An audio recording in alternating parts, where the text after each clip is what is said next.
Hello ਸਾਰਿਆਂ ਨੂੰ, ਸਾਡੇ ਇੰਜੀਨੀਅਰਿੰਗ ਡਰਾਇੰਗ ਅਤੇ ਕੰਪਿਊਟਰ ਗ੍ਰਾਫਿਕਸ ਤੇ ਐਮਪੀਟੀਐਲ ਆਨਲਾਈਨ ਸਰਟੀਫਿਕੇਸ਼ਨ ਕੋਰਸਾਂ ਵਿੱਚ ਸਵਾਗਤ ਹੈ। ਮੈਂ ਮਕੈਨੀਕਲ ਇੰਜੀਨੀਅਰਿੰਗ ਆਈਆਈਟੀ ਖੜਗਪੁਰ ਤੋਂ ਰਾਜਾਰਾਮ ਹਾਂ।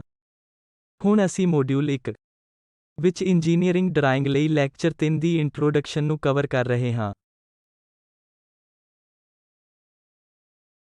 ਕੋਰਸ ਵਿੱਚ ਮੂਲ ਰੂਪ ਵਿੱਚ engineering drawing, conic section, orthographic projection section, isometric projection ਸ਼ਾਮਲ ਹੁੰਦੇ ਹਨ, ਅਤੇ ਕੰਪਿਊਟਰ ਗ੍ਰਾਫਿਕਸ ਅਤੇ ਕੁਝ ਡਿਜ਼ਾਈਨ ਪ੍ਰੋਜੈਕਟਾਂ ਦੀ ਸੰਖੇਪ ਜਾਣਕਾਰੀ।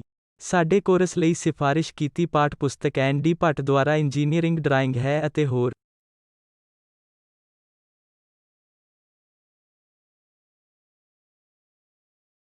ਮੁੱਖ ਤੌਰ ਤੇ ਅਸੀਂ ਪਿਛਲੇ 2 ਲੈਕਚਰਾਂ ਵਿੱਚ ਇਸ ਪਾਠ ਪੁਸਤਕ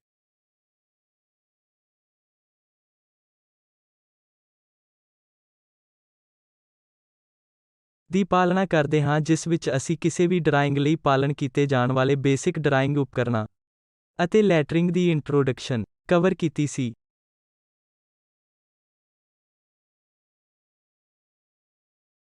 ਉੱਥੇ ਅਸੀਂ ਇੰਜੀਨੀਅਰਿੰਗ ਦੀ ਸਿੱਖਿਆ ਲਈ ਸੀ, ਜਾਂ ਇੱਕ ਤਕਨੀਕੀ ਡਰਾਇੰਗ ਦਾ ਇੱਕ ਪਾਰਟ ਅਸੈਂਬਲੀ ਸਿਸਟਮ ਜਾਂ ਸਟਰਕਚਰ ਦੀ ਗ੍ਰਾਫਿਕਲ ਪ੍ਰਤੀਨਿਧਤਾ ਹੈ, ਅਤੇ ਇਸ ਨੂੰ ਫ੍ਰੀਹੈਂਡ ਜਾਂ ਮਕੈਨੀਕਲ ਟੂਲਸ ਜਾਂ ਕੰਪਿਊਟਰਾਂ ਦੀ ਵਰਤੋਂ ਕਰਕੇ ਤਿਆਰ ਕੀਤਾ ਜਾ ਸਕਦਾ ਹੈ। ਇੱਕ ਵਾਰ ਇੰਜੀਨੀਅਰਿੰਗ ਜਾਂ ਤਕਨੀਕੀ ਡਰਾਇੰਗ ਪੂਰੀ ਹੋਣ ਤੋਂ ਬਾਅਦ ਇਸ ਨੂੰ ਉਤਪਾਦਨ ਲਈ ਭੇਜਿਆ ਜਾਵੇਗਾ ਅਤੇ ਉਸ ਡਰਾਇੰਗ ਨੂੰ ਵਰਕਿੰਗ ਡਰਾਇੰਗ ਕਿਹਾ ਜਾਵੇਗਾ। ਕਾਰਜਸ਼ੀਲ ਡਰਾਇੰਗ ਵਿੱਚ ਕਿਸੇ ਉਤਪਾਦ ਦੇ ਨਿਰਮਾਣ ਫੇਜ਼ ਦੌਰਾਨ ਵਰਤੇ ਜਾਂਦੇ ਤਕਨੀਕੀ ਡਰਾਇੰਗ ਦਾ ਸੈਟ ਹੁੰਦਾ ਹੈ, ਜਿਸ ਵਿੱਚ ਉਤਪਾਦ ਦੇ ਨਿਰਮਾਣ ਅਤੇ ਅਸੈਂਬਲ ਕਰਨ ਲਈ ਲੋੜੀਂਦੀ ਸਾਰੀ ਜਾਣਕਾਰੀ ਹੁੰਦੀ ਹੈ। ਅਤੇ ਸਾਡੇ ਕੋਰਸ ਵਿੱਚ ਅਸੀਂ ਮੁੱਖ ਤੌਰ ਤੇ ਸੰਖੇਪ ਦੇ ਰੂਪ ਵਿੱਚ ਆਖਰੀ ਕਲਾਸ ਵਿੱਚ ਇੰਜੀਨੀਅਰਿੰਗ ਜਾਂ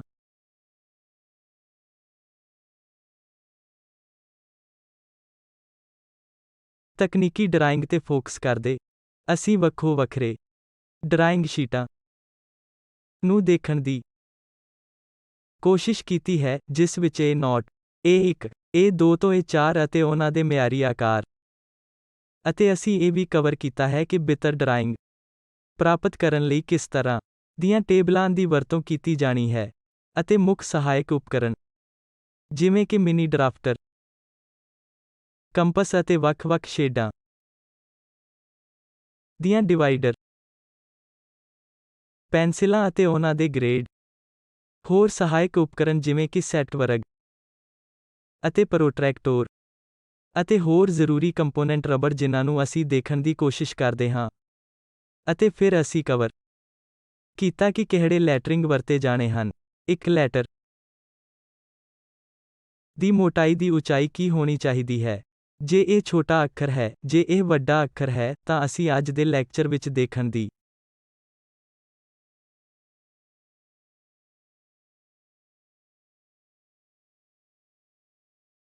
ਕੋਸ਼ਿਸ਼ ਕਰਦੇ ਹਾਂ ਕਿ ਕਿਸੇ ਨੂੰ ਕਿਸ ਕਿਸਮ ਦੇ ਡਾਇਮੈਂਸ਼ਨ ਦੀ ਪਾਲਣਾ ਕਰਨੀ ਚਾਹੀਦੀ ਹੈ।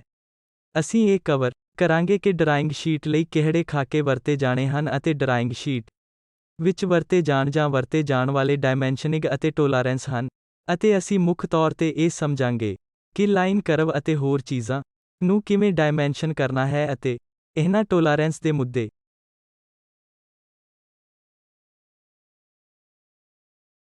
ਨੂੰ ਕਿਵੇਂ ਹੱਲ ਕਰਨਾ ਹੈ। ਜਿਵੇਂ ਕਿ ਮੈਂ ਪਹਿਲਾਂ ਦੱਸਿਆ ਹੈ ਕਿ ਇੰਜੀਨੀਅਰਿੰਗ ਡਰਾਇੰਗ ਕੋਰਸ ਪਿਛਲੇ 100 ਸਾਲਾਂ ਤੋਂ ਕਈ ਕਿਸਮ ਦੇ ਇੰਜੀਨੀਅਰਾਂ ਦੁਆਰਾ ਵਰਤਿਆ ਜਾ ਰਿਹਾ ਹੈ, ਅਤੇ ਤਕਨੀਕੀ ਕੰਟੈਂਟ ਬਹੁਤ ਵਿਸ਼ਾਲ ਹੈ। ਹਾਲਾਂਕਿ ਅਸੀਂ ਇੱਕ ਪਾਠ ਪੁਸਤਕ ਦੀ ਸਿਫਾਰਸ਼ ਕਰ ਰਹੇ ਹਾਂ, ਪਰ ਇਹ ਸਮੱਗਰੀ ਕਈ ਸਰੋਤਾਂ ਤੋਂ ਲਈ ਗਈ ਹੈ। ਜਦੋਂ ਵੀ ਕੋਈ ਸਰੋਤ ਮੌਜੂਦ ਹੈ ਤਾਂ ਅਸੀਂ ਉਹਨਾਂ ਨੂੰ ਚੰਗੀ ਤਰ੍ਹਾਂ ਸਵੀਕਾਰ ਕਰਾਂਗੇ, ਜੇਕਰ ਨਹੀਂ ਤਾਂ ਅਸੀਂ ਹੋਰ ਆਨਲਾਈਨ ਸਰੋਤਾਂ ਦੇ ਵੀ ਧੰਨਵਾਦੀ ਹੋਵਾਂਗੇ। ਇਸ ਡਰਾਇੰਗ ਸ਼ੀਟ ਲੇਆਉਟ ਵਿੱਚ ਸਟੈਂਡਰਡ ਲੇਆਉਟ ਦੀ ਵਰਤੋਂ ਕੀਤੀ ਜਾਣੀ ਹੈ, ਅਤੇ ਇਹ ਮਿਆਰੀ ਲੇਆਉਟ ਮੂਲ ਰੂਪ ਵਿੱਚ ਵੱਖ-ਵੱਖ ਸੰਸਥਾਵਾਂ ਦੁਆਰਾ ਨਿਰਧਾਰਤ ਕੀਤੇ ਗਏ ਹਨ। ਇਸ ਵਿੱਚ ਇੱਕ ਮਿਆਰੀ ਸਮੱਗਰੀ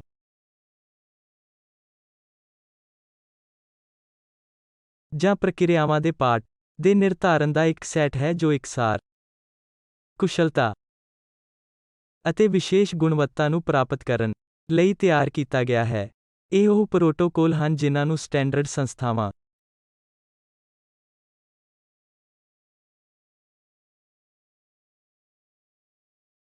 ਲਈ ਉਦਾਹਰਨਾਂ ਦੀ ਪਾਲਣਾ ਕਰਨੀ ਪੈਂਦੀ ਹੈ। ISO, AISI, SAE, ASTM, ASME, ENSI ਅਤੇ BIS। ISO ਅੰਤਰਰਾਸ਼ਟਰੀ ਸਟੈਂਡਰਡ ਹੈ। AISI ਆਟੋਮੋਟਿਵ ਇੰਜੀਨੀਅਰਾਂ ਦੀ ਸੁਸਾਇਟੀ ਹੈ। ASME ਅਮਰੀਕਨ ਮਕੈਨੀਕਲ ਇੰਜੀਨੀਅਰਿੰਗ ਐਸੋਸੀਏਸ਼ਨਾਂ ਹੈ ਅਤੇ ਭਾਰਤੀ ਮਿਆਰਾਂ ਦਾ ਬਿਊਰੋ ਹੈ। ਇਹਨਾਂ ਵਿੱਚੋਂ ਹਰ ਇੱਕ ਸੰਸਥਾ ਵੱਖ-ਵੱਖ ਕਿਸਮ ਦੇ ਸਟੈਂਡਰਡ ਦੀ ਪਾਲਣਾ ਕਰਦੀ ਹੈ, ਪਰ ਅੱਜਕੱਲ੍ਹ ਲੋਕ ਇਹਨਾਂ ਸਟੈਂਡਰਡ ਦੇ ਵਿਸ਼ਵੀਕਰਨ ਲਈ ਵੇਖਣ ਦੀ ਕੋਸ਼ਿਸ਼ ਕਰ ਰਹੇ ਹਨ ਅਤੇ ਮੁੱਖ ਤੌਰ ਤੇ ਸਾਡੀਆਂ ਡਰਾਇੰਗ ਸ਼ੀਟਾਂ ਲਈ ਅਸੀਂ ਭਾਰਤੀ ਸਟੈਂਡਰਡ ਦੇ ਬਿਊਰੋ ਨਾਲ ਜਾਂਦੇ ਹਾਂ। ਇਹ ਹੈ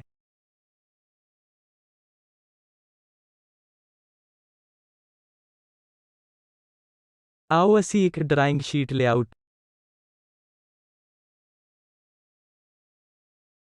ਦੇ ਇੱਕ ਟੈਂਪਲੇਟ ਨੂੰ ਵੇਖੀਏ ਤਾਂ ਇੱਥੇ ਉਹ ਚੀਜ਼ ਜੋ ਅਸੀਂ ਕੱਟੇ ਹੋਏ ਕਿਨਾਰੇ ਨੂੰ ਦਿਖਾ ਰਹੇ ਹਾਂ ਉਹ ਕਾਗਜ਼ ਹੈ ਜਿਸ ਤੱਕ ਕੱਟ ਹੋ ਗਿਆ ਹੈ। ਇੱਕ ਨੋਟ ਸ਼ੀਟ ਜਾਂ ਇੱਕ ਚਾਰ ਸ਼ੀਟ ਜੋ ਇਸ ਲੰਬਾਈ ਅਤੇ ਚੌੜਾਈ ਤੱਕ ਉਪਲਬਧ ਹੈ।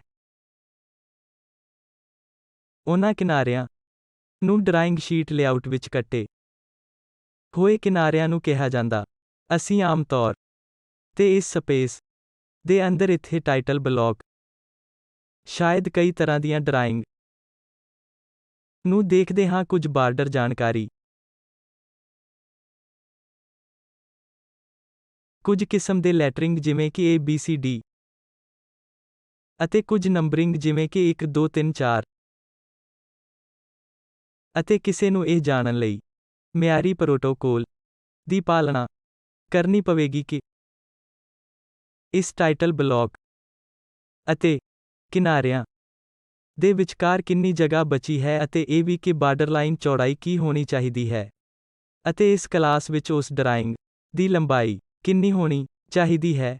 ਅਸੀਂ ਇੱਕ ਡਰਾਇੰਗ ਸ਼ੀਟ ਲੇਆਊਟ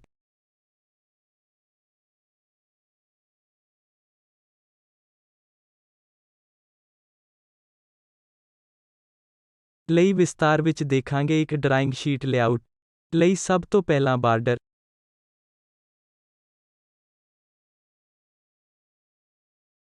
ਹੁੰਦੇ ਹਨ ਜੋ ਕਿ ਕੱਟੇ ਹੋਏ ਕਿਨਾਰਿਆਂ ਦੇ ਵਿਚਕਾਰ ਚਾਰੇ ਪਾਸੇ 10 mm ਜਾਂ ਇਸ ਤੋਂ ਵੱਧ ਜਗ੍ਹਾ ਛੱਡਦੇ ਹਨ। ਇਸ ਲਈ ਸ਼ੀਟ ਉਸ ਲੈਵਲ ਤੱਕ ਉਪਲਬਧ ਹੈ ਅਤੇ ਅਸੀਂ ਉਸ ਨੂੰ ਟ੍ਰਿਮ ਸ਼ੀਟ ਕਹਿ ਰਹੇ ਹਾਂ ਅਤੇ ਉੱਥੋਂ ਆਮ ਤੌਰ ਤੇ ਅਸੀਂ ਮਿਨੀਮਮ ਸਪੇਸਿੰਗ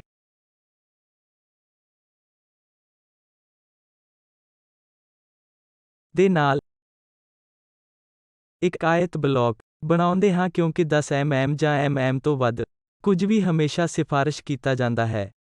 ਜੇਕਰ ਅਸੀਂ ਦੇਖ ਰਹੇ ਹਾਂ ਕਿ 10 mm, 10 mm ਅਤੇ 10 mm ਘੱਟੋ ਘੱਟ ਕਿਸੇ ਨੂੰ ਵਰਤਣਾ ਪੈਂਦਾ ਹੈ ਤਾਂ ਕਈ ਵਾਰ ਅਸੀਂ ਇੱਥੇ 10 mm ਵਰਤ ਸਕਦੇ ਹਾਂ। ਸ਼ਾਇਦ ਇਹ 20 mm ਹੋ ਜਾਵੇਗਾ ਜੋ ਵੀ ਠੀਕ ਹੈ, ਪਰ ਘੱਟੋ ਘੱਟ 10 mm ਨੂੰ ਬਰਕਰਾਰ ਰੱਖਣਾ ਪਵੇਗਾ।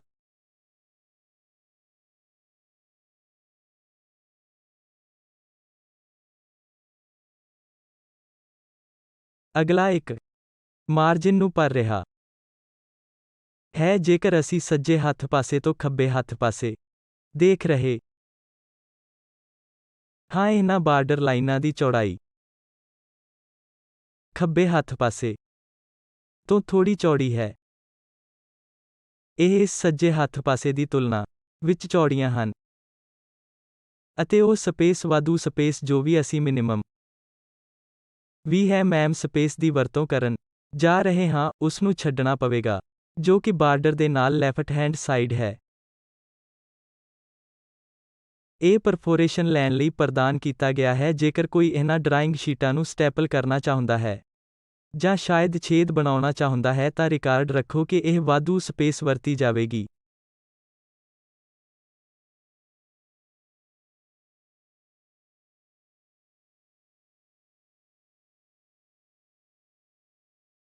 ਡਰਾਇੰਗ ਸ਼ੀਟ ਲੇਆਊਟ ਲਈ ਦੂਜੇ ਨੂੰ ਰੈਫਰੈਂਸ ਗਰਿਡ ਸਿਸਟਮ ਕਿਹਾ ਜਾਂਦਾ ਹੈ। ਇਹ ਫਰੇਮ ਦੇ ਇੰਡਸਟਰੀਅਲ ਡਰਾਇੰਗ ਦੀ ਆਸਾਨ ਲੋਕੇਸ਼ਨ ਲਈ ਉਦਯੋਗਿਕ ਡਰਾਇੰਗ ਸ਼ੀਟਾਂ ਦੇ ਸਾਰੇ ਆਕਾਰ ਤੇ ਪ੍ਰਦਾਨ ਕੀਤੀ ਜਾਂਦੀ ਹੈ। ਫਰੇਮਾਂ ਦੀ ਲੰਬਾਈ ਅਤੇ ਚੌੜਾਈ ਨੂੰ ਭਾਗਾਂ ਦੀ ਬਰਾਬਰ ਸੰਖਿਆ ਵਿੱਚ ਵੰਡਿਆ ਗਿਆ ਹੈ ਅਤੇ ਅੰਕਾਂ ਜਾਂ ਵੱਡੇ ਅੱਖਰਾਂ ਦੀ ਵਰਤੋਂ ਕਰਕੇ ਲੇਬਲ ਕੀਤਾ ਜਾਂਦਾ ਹੈ। ਜੇਕਰ ਅਸੀਂ ਇਸ ਨੂੰ ਡਰਾਇੰਗ ਸ਼ੀਟ ਤੇ ਦੇਖ ਰਹੇ ਹਾਂ ਤਾਂ ਅਸੀਂ ਵਰਟੀਕਲ ਡਾਇਰੈਕਸ਼ਨ ਵਿੱਚ ਇੱਕ ਰੈਫਰੈਂਸ ਗਰਿਡ ਸਿਸਟਮ ਦੇਖ ਸਕਦੇ ਹਾਂ। ਅਸੀਂ ਵੱਡੇ letter A, B, C, D ਦਿੰਦੇ ਹਾਂ ਜੋ ਉੱਪਰ ਲੈਫਟ ਕੋਰਨਰ ਤੋਂ ਸ਼ੁਰੂ ਹੁੰਦਾ ਹੈ ਅਤੇ ਇੱਥੇ ਵੀ ਅਸੀਂ A, B, C ਅਤੇ D ਦੇਖਦੇ ਹਾਂ। ਇਸੇ ਤਰ੍ਹਾਂ ਖਿਤਿਜੀ ਦਿਸ਼ਾ ਵਿੱਚ ਅਸੀਂ ਅੰਕਾਂ ਨੂੰ 1, 2, 3 ਅਤੇ 4 ਦੇਖਦੇ ਹਾਂ। ਉਦਾਹਰਨ ਲਈ ਸਾਡੇ ਕੋਲ ਇਸ ਦੀ ਇੱਕ ਡਰਾਇੰਗ ਹੈ ਇੱਥੇ। ਉਸੇ ਪਾਠ ਜਾਂ ਹੋਰ ਚੀਜ਼ਾਂ ਦੀ ਇੱਕ ਹੋਰ ਡਰਾਇੰਗ ਹੋ ਸਕਦੀ ਹੈ ਇੱਥੇ। ਇਸ ਮੈਸੇਜ ਨੂੰ ਬਿਹਤਰ ਢੰਗ ਨਾਲ ਪਹੁੰਚਾਉਣ ਲਈ ਅਸੀਂ ਆਮ ਤੌਰ ਤੇ ਇਸ ਹਵਾਲਾ ਗਰਿਡ ਸਿਸਟਮ ਨਾਲ ਜਾਂਦੇ ਹਾਂ ਜੋ ਪਾਠ ਉਸ ਹਵਾਲਾ ਗਰਿਡ ਸਿਸਟਮ ਵਿੱਚ ਹੋਵੇਗਾ ਜਿਵੇਂ ਕਿ 3, 4 ਅਤੇ C ਅਤੇ B information. A B C D 1 2 3 4 drawing sheet ਦੇ ਵੱਖ-ਵੱਖ ਖੇਤਰ ਦੇ ਹਿੱਸੇ ਨੂੰ ਦਰਸਾਉਂਦਾ ਹੈ। ਉਦਾਹਰਨ ਲਈ ਇੱਥੇ W AB ਜ਼ੋਨ ਵਿੱਚ 1 2 ਜ਼ੋਨ ਵਿੱਚ top right hand side, top left, top right,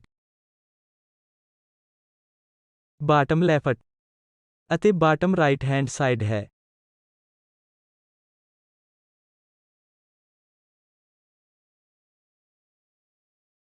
ਖਿਤਿਜੀ ਕਿਨਾਰੇ ਦੇ ਨਾਲ ਗਰਿਡਾਂ ਨੂੰ ਅੰਕਾਂ ਵਿੱਚ ਲੇਬਲ ਕੀਤਾ ਜਾਂਦਾ ਹੈ ਜਦੋਂ ਕਿ ਵਰਟੀਕਲ ਕਿਨਾਰਿਆਂ ਦੇ ਨਾਲ ਗਰਿਡਾਂ ਨੂੰ ਵੱਡੇ ਲੈਟਰਜ਼ ਜਾਂ ਵੱਡੇ ਲੈਟਰਜ਼ ਦੀ ਵਰਤੋਂ ਕਰਕੇ ਲੇਬਲ ਕੀਤਾ ਜਾਂਦਾ ਹੈ। ਹਰੇਕ ਗਰਿਡ ਦੀ ਲੰਬਾਈ 25 ਮਿਲੀਮੀਟਰ ਅਤੇ 75 ਮਿਲੀਮੀਟਰ ਦੇ ਵਿਚਕਾਰ ਹੋ ਸਕਦੀ ਡਰਾਇੰਗ ਸ਼ੀਟ ਤੇ ਨਿਰਭਰ ਕਰਦਾ ਕਿ ਅਸੀਂ ਇਹਨਾਂ ਹੇਠਲੀਆਂ ਸੀਮਾਵਾਂ ਜਾਂ ਉੱਪਰਲੀਆਂ ਸੀਮਾਵਾਂ ਦੀ ਵਰਤੋਂ ਕਰਦੇ ਹਾਂ।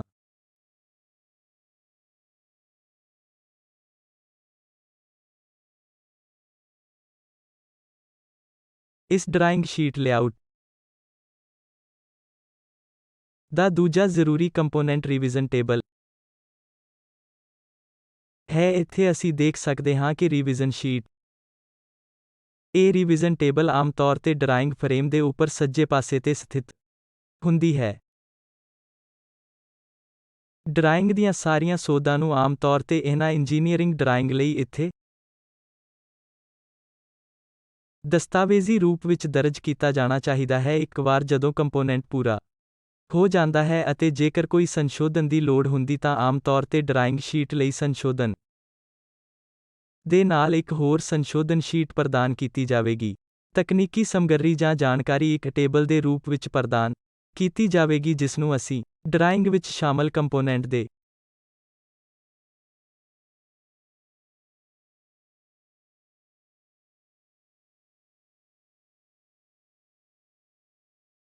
ਉਤਪਾਦਨ ਡਰਾਇੰਗ ਲਈ ਸੰਸ਼ੋਧਨ ਟੇਬਲ ਕਹਿੰਦੇ ਹਾਂ। ਉਦਾਹਰਨ ਲਈ ਜਿਵੇਂ ਕਿ ਇੱਕ ਪਾਰਟ ਬ੍ਰਾਸ ਦੂਜਾ ਪਾਰਟ ਬ੍ਰਾਂਜ਼ ਨਾਲ ਬਣਾਇਆ ਜਾਂਦਾ ਹੈ, ਦੂਜਾ ਪਾਰਟ ਲੋਹੇ ਨਾਲ ਬਣਾਇਆ ਜਾਂਦਾ ਹੈ। ਇਹਨਾਂ ਵੱਖ-ਵੱਖ ਸਮੱਗਰੀਆਂ ਦਾ ਜ਼ਿਕਰ ਕੀਤਾ ਜਾਣਾ ਚਾਹੀਦਾ ਹੈ। ਉਹਨਾਂ ਦੇ ਉਦੇਸ਼ ਸਮੱਗਰੀ ਜਾਂ ਪਾਰਟ ਲਿਸਟ ਜਿਸ ਨੂੰ ਸਮੱਗਰੀ ਦਾ ਬਿੱਲ ਕਿਹਾ ਜਾਂਦਾ ਹੈ ਜਾਂ ਸ਼ਾਮਲ ਵੀ ਕੀਤਾ ਜਾਂਦਾ ਹੈ। ਜੇਕਰ ਡਰਾਇੰਗ ਵਿੱਚ ਕਈ ਪਾਰਟ ਹੁੰਦੇ ਹਨ ਜਾਂ ਜੇਕਰ ਇਹ ਅਸੈਂਬਲੀ ਡਰਾਇੰਗ ਹੈ ਤਾਂ ਡਰਾਇੰਗ ਵਿੱਚ ਸਾਰਣੀਬੱਧ ਪਾਰਟ ਦੀ ਸੂਚੀ ਜੋੜੀ ਜਾਂਦੀ ਹੈ। ਸਮੱਗਰੀ ਦਾ ਬਿੱਲ ਆਮ ਤੌਰ ਤੇ ਟਾਈਟਲ ਬਲੌਕ ਦੇ ਬਿਲਕੁਲ ਉੱਪਰ ਡਰਾਇੰਗ ਫਰੇਮ ਦੇ ਬਾਟਮ ਰਾਈਟ ਹੈਂਡ ਸਾਈਡ ਤੇ ਰੱਖਿਆ ਜਾਂਦਾ ਹੈ। ਆਮ ਤੌਰ ਤੇ ਸਾਡੇ ਕੋਲ ਇੱਥੇ ਟਾਈਟਲ ਬਲੌਕ ਹੁੰਦਾ ਹੈ। ਇਸ ਤੋਂ ਉੱਪਰ ਸਾਡੇ ਕੋਲ ਇਹ ਹੈ।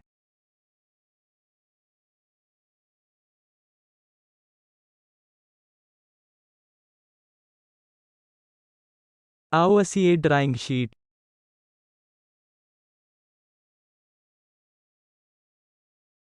ਦੀ ਇੱਕ ਉਦਾਹਰਨ ਵੇਖੀਏ ਤਾਂ ਕਿ ਡਰਾਇੰਗ ਸ਼ੀਟ ਵਿੱਚ ਹਵਾਲਾ ਗਰਿਡ ਸਿਸਟਮ ਨੂੰ ਲੈਟਰਿੰਗ ਨਾਲ ਲਿਖਿਆ ਜਾਵੇ ਜੋ ਅਸੀਂ ਦੇਖ ਸਕਦੇ ਹਾਂ। ਇਹ ਹਵਾਲਾ ਗਰਿਡ ਸਿਸਟਮ ਹਨ ਜੋ ਅਸੀਂ ਟਾਈਟਲ ਬਲੌਕ ਅਤੇ ਬੇਸਿਕ ਕੰਪੋਨੈਂਟ ਨੂੰ ਦੇਖ ਸਕਦੇ ਹਾਂ ਜੋ ਅਸੀਂ ਆਈਸੋਮੈਟ੍ਰਿਕ ਦ੍ਰਿਸ਼ ਨੂੰ ਦੇਖ ਸਕਦੇ ਹਾਂ। 3 ਡਾਇਮੈਂਸ਼ਨ ਵਸਤੂ ਅਤੇ ਉਹਨਾਂ ਦੇ ਪ੍ਰੋਜੈਕਸ਼ਨਲ ਦ੍ਰਿਸ਼ ਨੂੰ ਅਸੀਂ ਦੇਖ ਸਕਦੇ ਹਾਂ।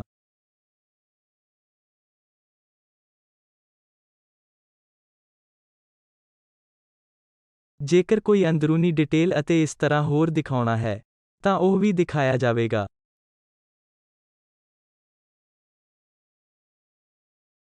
ਅਸੀਂ ਦੇਖ ਸਕਦੇ ਹਾਂ ਕਿ ਟਾਈਟਲ ਬਲੌਕ ਲਈ ਵੱਡੇ ਲੈਟਰਜ਼ ਦੀ ਵਰਤੋਂ ਕੀਤੀ ਗਈ ਹੈ ਅਤੇ ਇੱਥੇ ਅਸੀਂ ਵੇਖ ਸਕਦੇ ਹਾਂ ਕਿ ਕੁਝ ਕਿਸਮ ਦੀ ਨੰਬਰਿੰਗ ਸਿਸਟਮ ਹੈ। ਇੱਥੇ ਲਾਈਨਾਂ ਹਨ ਅਤੇ ਕੁਝ ਸੰਖਿਆਵਾਂ।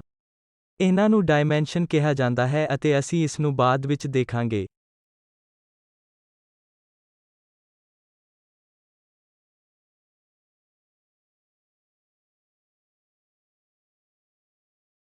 ਹੁਣ ਡਰਾਇੰਗ ਸ਼ੀਟ ਦੇ ਡਾਇਮੈਂਸ਼ਨ ਤੇ ਵਾਪਸ ਆ ਰਹੇ ਹਾਂ, ਜਿੱਥੇ ਅਸੀਂ ਉਦਾਹਰਨ ਲਈ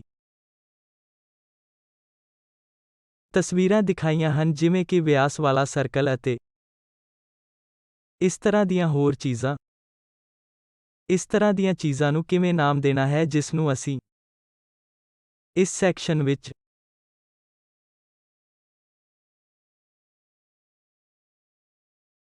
ਦੇਖਣ ਜਾ ਰਹੇ ਹਾਂ। ਇਸ ਵਿੱਚ ਅਸੀਂ ਦੇਖਦੇ ਹਾਂ ਕਿ ਇੰਜੀਨੀਅਰਿੰਗ ਡਰਾਇੰਗ ਵਿੱਚ ਚੰਗੇ ਡਾਇਮੈਂਸ਼ਨਿੰਗ ਲਈ ਲੋੜੀਂਦੇ ਡਾਇਮੈਂਸ਼ਨਿੰਗ ਦਿਸ਼ਾ ਨਿਰਦੇਸ਼ ਦੇ ਬੁਨਿਆਦੀ ਨਿਯਮ ਕੀ ਸ਼ਾਮਲ ਹਨ।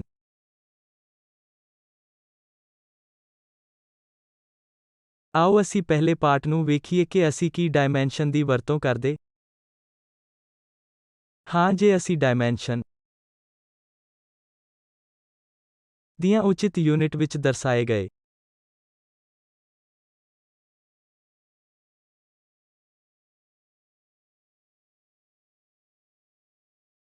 ਇਹ ਸੰਖਿਆਤਮਕ ਮੁੱਲ ਨੂੰ ਡਿਜ਼ਾਈਨ ਜਾਂ ਮਾਡਲ ਸ਼ੇਪ ਦੇ ਸਾਈਜ਼ ਅਤੇ ਪੋਜੀਸ਼ਨ ਨੂੰ ਦਰਸਾਉਣ ਲਈ ਡਾਇਮੈਂਸ਼ਨ ਦੀ ਵਰਤੋਂ ਕਰਦੇ ਹਾਂ ਅਤੇ ਆਕਾਰ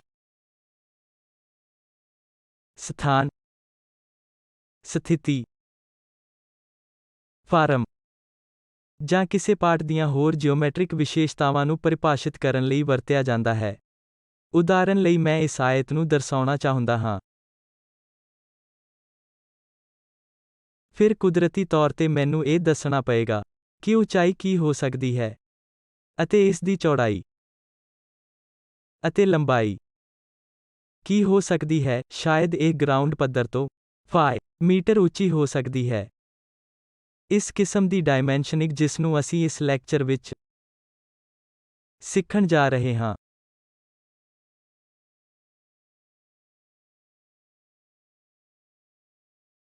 ਪ੍ਰੋਡਕਸ਼ਨ ਸਹੂਲਤ ਵਿੱਚ ਮਸ਼ੀਨਾਂ ਨਾਲ ਸੰਚਾਰ ਦੀ ਇੱਕ ਵਿਧੀ ਲਈ ਸਹੀ ਡਾਇਮੈਂਸ਼ਨਿੰਗ ਦੀ ਲੋੜ ਹੁੰਦੀ ਹੈ। ਇਹਨਾਂ ਡਰਾਇੰਗ ਸ਼ੀਟਾਂ ਦੀ ਇਹ ਡਾਇਮੈਂਸ਼ਨਿੰਗ ਜਾਂ ਤਕਨੀਕੀ ਜਾਣਕਾਰੀ ਵੱਖ-ਵੱਖ ਕਿਸਮਾਂ ਦੀ ਹੈ। ਉਹ ਲੀਨੀਅਰ ਡਾਇਮੈਂਸ਼ਨ ਹੋ ਸਕਦੇ ਹਨ। ਇਹ ਐਂਗੂਲਰ ਹੋ ਸਕਦੇ ਹਨ। ਸ਼ਾਇਦ ਇੱਕ ਸਿਲੰਡਰ ਦੇ ਰੇਡੀਅਸ ਜਾਂ ਡਾਇਆਮੀਟਰ ਨੂੰ ਦਰਸਾਉਂਦੇ ਹਨ ਜਾਂ ਇੱਕ ਕਰਵ ਦੇ ਪਾਰਟ ਅਤੇ ਕੁਝ ਰੈਫਰੈਂਸ ਸਕੇਲ ਦੇ ਸੰਬੰਧ ਵਿੱਚ।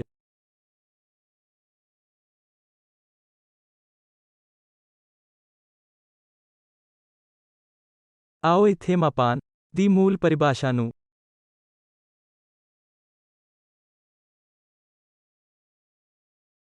ਵੇਖੀਏ। ਅਸੀਂ ਖਾਸ ਆਕਾਰ ਦੀ ਵਸਤੂ ਵਿੱਚ ਦਿਖਾ ਰਹੇ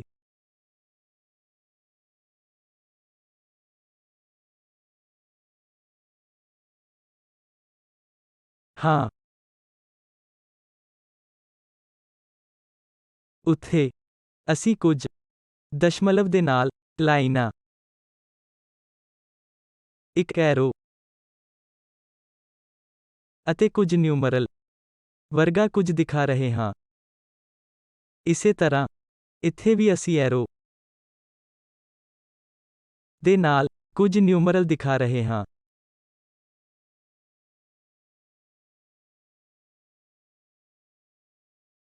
ਜਿਨ੍ਹਾਂ ਨੂੰ ਡਾਇਮੈਂਸ਼ਨ ਕਿਹਾ ਜਾਂਦਾ ਹੈ। ਇਹ ਵੱਡੇ ਸਕੇਲ ਦੀ ਜਾਣਕਾਰੀ ਹਨ। ਅਸੀਂ ਕਹਿੰਦੇ ਹਾਂ ਕਿ ਮੂਲ ਆਯਾਮ ਮੁੱਲ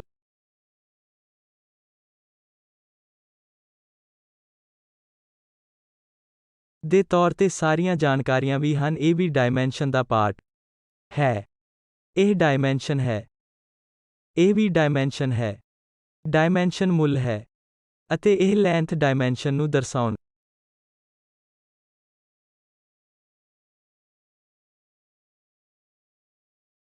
ਲਈ ਡਾਇਮੈਂਸ਼ਨ ਹੈ। ਸਾਨੂੰ ਇੱਕ ਡਾਇਮੈਂਸ਼ਨ ਲਾਈਨ ਦੀ ਲੋੜ ਹੈ। ਜੇ ਇਹ ਲਾਈਨ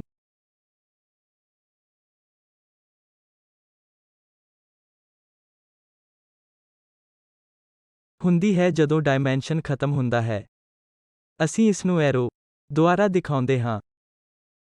ਇੱਕ ਐਰੋ ਵਾਲੀ ਇਹ ਲਾਈਨ ਨੂੰ ਸਮਾਪਤੀ ਚਿੰਨ੍ਹ ਕਿਹਾ ਜਾਂਦਾ ਹੈ।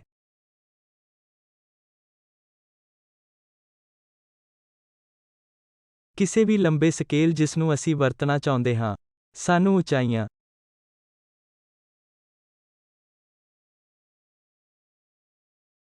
ਨੂੰ ਖਤਮ ਕਰਨ ਵਾਲੇ ਐਰੋ ਨਾਲ ਲਾਈਨ ਦੁਆਰਾ ਦਿਖਾਉਣਾ ਹੋਵੇਗਾ। ਜਦੋਂ ਅਸੀਂ ਡਾਇਮੈਂਸ਼ਨ ਦਿਖਾ ਰਹੇ ਹੁੰਦੇ ਹਾਂ ਤਾਂ ਸਾਨੂੰ ਕਦੇ-ਕਦਾਈਂ ਅਸੀਂ ਡਰੋ ਲਾਈਨਾਂ ਲਿਖਦੇ ਹਾਂ। ਉਦਾਹਰਨ ਲਈ ਇੱਥੇ ਇਹ ਇੱਕ ਅਤੇ ਇਹ ਇੱਕ ਇਹ ਡਰਾਇੰਗ ਦਾ ਪਾਰਟ ਨਹੀਂ ਹਨ, ਪਰ ਇਹਨਾਂ ਡਾਇਮੈਂਸ਼ਨ ਲਾਈਨ ਨੂੰ ਦਰਸਾਉਣ ਲਈ ਹਨ।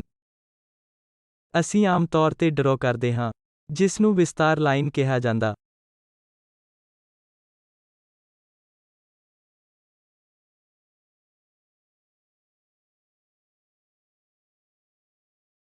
ਜਦੋਂ ਵੀ ਕਰਵ ਸ਼ਾਮਲ ਹੁੰਦੇ ਹਨ, ਉਸ ਡਾਇਮੈਂਸ਼ਨ ਦੇ ਰੇਡੀਅਸ ਨੂੰ ਦਿਖਾਉਣਾ ਇੱਕ ਆਮ ਅਭਿਆਸ ਹੈ। ਉਦਾਹਰਨ ਲਈ ਇੱਥੇ ਸਾਡੇ ਕੋਲ ਇਹ ਅਰਧ ਚੱਕਰ ਚਾਪ ਹੈ। ਇਸ ਦਾ 1 ਪੁਆਇੰਟ ਤੋਂ 5 ਦਾ ਰੇਡੀਅਸ ਹੋਣਾ ਚਾਹੀਦਾ ਹੈ।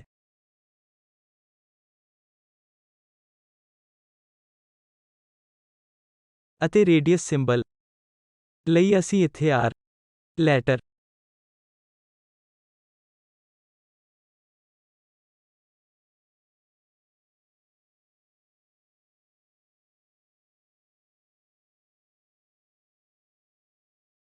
ਦੀ ਵਰਤੋਂ ਕਰਦੇ ਹਾਂ। ਅਸੀਂ ਲੀਡਰ ਲਾਈਨ ਨੂੰ ਵਿਖਾਉਂਦੇ ਹਾਂ। ਇਹ ਇੱਕ ਰੇਡੀਅਲ ਲਾਈਨ ਹੈ। ਅਸੀਂ ਦੇਖ ਸਕਦੇ ਹਾਂ ਕਿ ਉਸ ਦਿਸ਼ਾ ਵਿੱਚ ਜਾ ਰਿਹਾ ਇੱਕ ਤੀਰ ਦਾ ਸਿਰਾ ਹੈ। ਫਾਈ ਡਾਇਆਮੀਟਰ ਸਿੰਬਲ ਨੂੰ ਦਰਸਾਉਂਦਾ ਹੈ ਅਤੇ 1.0 ਉਹ ਡਾਇਮੈਂਸ਼ਨ ਮੁੱਲ ਹੈ।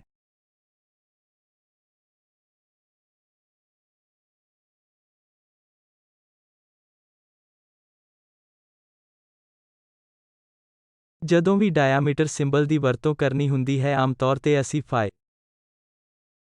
ਗ੍ਰੀਕ ਲੈਟਰ ਨਾਲ ਜਾਂਦੇ ਹਾਂ ਅਤੇ ਜਦੋਂ ਇਹ ਰੇਡੀਅਸ ਹੁੰਦਾ ਤਾਂ ਅਸੀਂ ਵੱਡੇ ਆਰ ਨਾਲ ਜਾਂਦੇ ਹਾਂ।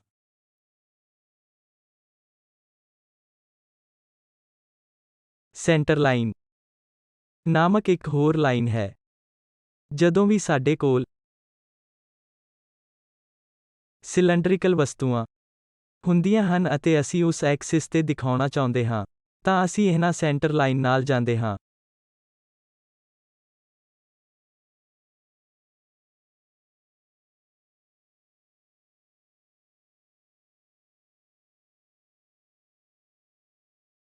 ਜਦੋਂ ਵੀ ਅਸੀਂ ਆਯਾਮ ਡਾਇਮੈਂਸ਼ਨ ਨੂੰ ਦਰਸਾਉਣਾ ਚਾਹੁੰਦੇ ਹਾਂ, ਤਾਂ ਅਸੀਂ ਉਸ ਬ੍ਰੈਕਟ ਅਤੇ 2.50 ਦੀ ਵਰਤੋਂ ਕਰਦੇ ਹਾਂ। ਇਹ ਦਰਸਾਉਂਦਾ ਹੈ ਕਿ ਇਹ ਲੰਬਾਈ 2.5 ਹੋਣੀ ਚਾਹੀਦੀ ਹੈ। ਡਰਾਇੰਗ ਵਿੱਚ ਇਹ 2.5 ਨਹੀਂ ਹੋ ਸਕਦੀ। ਪਰ ਜਦੋਂ ਵੀ ਲੋਕ ਇਹਨਾਂ ਡਾਇਮੈਂਸ਼ਨ ਨੂੰ ਸਿਰਫ ਦਰਸਾਉਣ ਲਈ ਸਰਲ ਬਣਾਉਣਾ ਚਾਹੁੰਦੇ ਹਨ ਤਾਂ ਉਹ ਲੈਟਰ 2.5 ਅਤੇ ਤੀਰ ਦੇ ਸਿਰੇ ਨਾਲ ਇਹਨਾਂ ਬ੍ਰੈਕਟਾਂ ਦੀ ਵਰਤੋਂ ਕਰਦੇ ਹਨ। ਇਸ ਕਿਸਮ ਦੇ ਡਾਇਮੈਂਸ਼ਨ ਨੂੰ ਹਵਾਲਾ ਡਾਇਮੈਂਸ਼ਨ ਕਿਹਾ ਜਾਂਦਾ ਹੈ। ਇਹ ਸਿਰਫ ਡਰਾਇੰਗ ਨੂੰ ਦਰਸਾਉਣ ਲਈ ਦਿੱਤੇ ਗਏ ਵਾਧੂ ਡਾਇਮੈਂਸ਼ਨ ਹਨ। ਇਹ ਡਾਇਮੈਂਸ਼ਨ ਪਹਿਲਾਂ ਹੀ ਡਰਾਇੰਗ ਵਿੱਚ ਇੰਟਰੀਕੇਟ ਡਿਟੇਲ ਵਜੋਂ ਦਿੱਤੇ ਗਏ ਹੋਣੇ ਚਾਹੀਦੇ ਹਨ।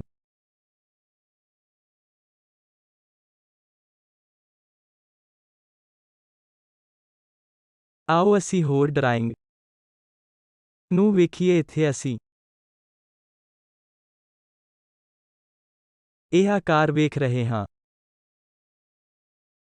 ਅਸੀਂ ਇੱਥੇ ਨੋਟ ਕਰ ਸਕਦੇ ਹਾਂ ਕਿ ਬੇਸਿਕ ਡਾਇਮੈਂਸ਼ਨ ਵਜੋਂ 1 ਪੁਆਇੰਟ ਤੋਂ 0 ਤੱਕ ਐਕਸਟੈਂਸ਼ਨ ਲਾਈਨਾਂ ਹਨ।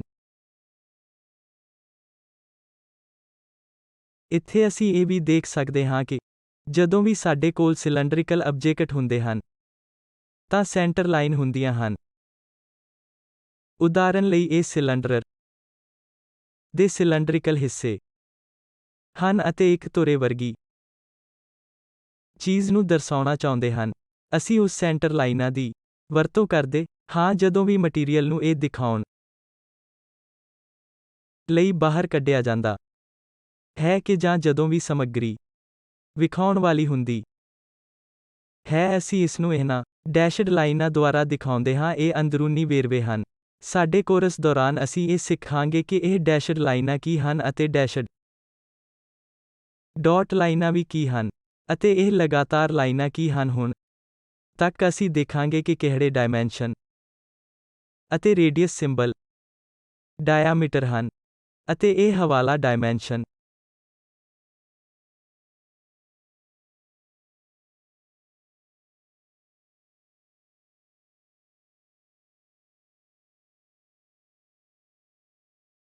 ਜਦੋਂ ਵੀ ਸਕੇਲ ਡਾਇਮੈਂਸ਼ਨ ਨਹੀਂ ਹੁੰਦਾ ਹੈ ਤਾਂ ਆਮ ਤੌਰ ਤੇ ਅਸੀਂ ਇਸ ਨੂੰ ਉਸ ਐਰੋ ਦੁਆਰਾ ਇਹ ਲਾਈਨ ਦੁਆਰਾ ਦਰਸਾਉਂਦੇ ਹਾਂ ਜੋ 0.75 ਨੂੰ ਦਰਸਾਉਂਦੀ ਹੈ ਜੋ ਵੀ ਡਾਇਮੈਂਸ਼ਨ ਸ਼ਾਮਲ ਹੈ ਜਿਸ ਵਿੱਚ ਅਸੀਂ ਉਸ ਡਾਇਮੈਂਸ਼ਨ ਨੂੰ ਦਿਖਾਉਂਦੇ ਹਾਂ।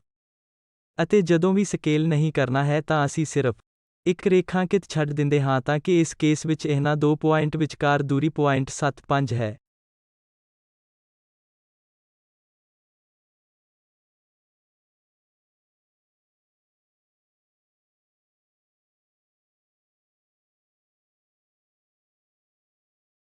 ਤੁਹਾਡਾ ਧੰਨਵਾਦ।